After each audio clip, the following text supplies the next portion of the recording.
আসমাই রহিমাহুল্লাহ বলেন, একবার আমি খলিফা হারুন রশিদের দরবারে গেলাম। দেখলাম তার সামনে একটা থলে, যাতে 10,000 দেরহাম রাখা আছে। তো আমাকে দেখে খলিফা বললেন, আসমাই, তুমি যদি আমাকে কোনো ঘটনা শুনিয়ে হাসাতে পারো, তাহলে এই দেরহামের থলি আমি তোমাকে প্রদান করব। আমি বললাম, ঠিক আছে আমিরুল মোমিনিন, তাহলে শুনুন। গল্প বলছে আর কি। একবার আমি কনকনে শীত ও প্রবল বাতাসের মধ্যে মরুভূমির পথ ধরে হেঁটে চলছিলাম।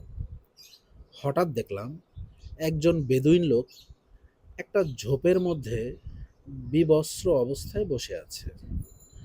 পাশেই তার পোশাক বাতাসে ঝুলছিল, অথচ সে তা ব্যবহার করছিল না। আমি অবাক হয়ে জিজ্ঞাসা করলাম, এই তীব্র ঠান্ডায় বিবস্ত্র হয়ে তুমি এখানে বসে আছো কেন? সে বলল, আমি একটি মেয়ের অপেক্ষায় এখানে বসে আছি। তার নাম সালমা। আমি জিজ্ঞাসা করলাম, তাহলে তুমি কাপড় না পরে বিবস্ত্র হয়ে কেন বসে আছো? সে বলল, আমি এ পোশাক গ্রহণ করতে অপারগ। আমি এ পোশাক গ্রহণ করতে অপারগ। আমি বুঝলাম সে সালমার ব্যাপারেই কিছু বলছে, তাই জিজ্ঞাসা করলাম, তুমি কি সালমার ব্যাপারে কিছু বলছো? সে বলল, হ্যাঁ।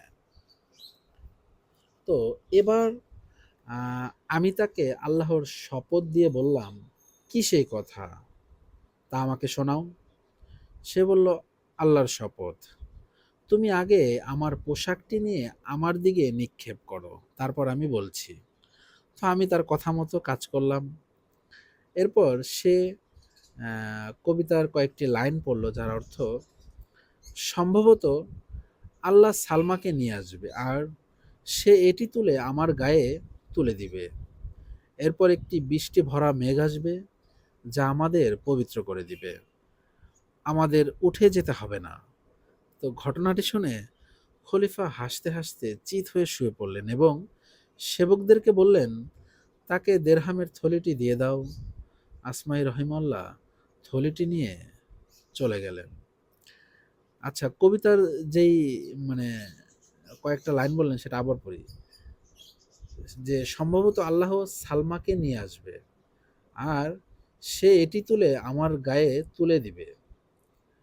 এরপর একটি বৃষ্টি ভরা মেঘ আসবে, যা আমাদের পবিত্র করে দিবে। আমাদের উঠে যেতে হবে না। বুঝতে পারছেন কি ঘটনাটা?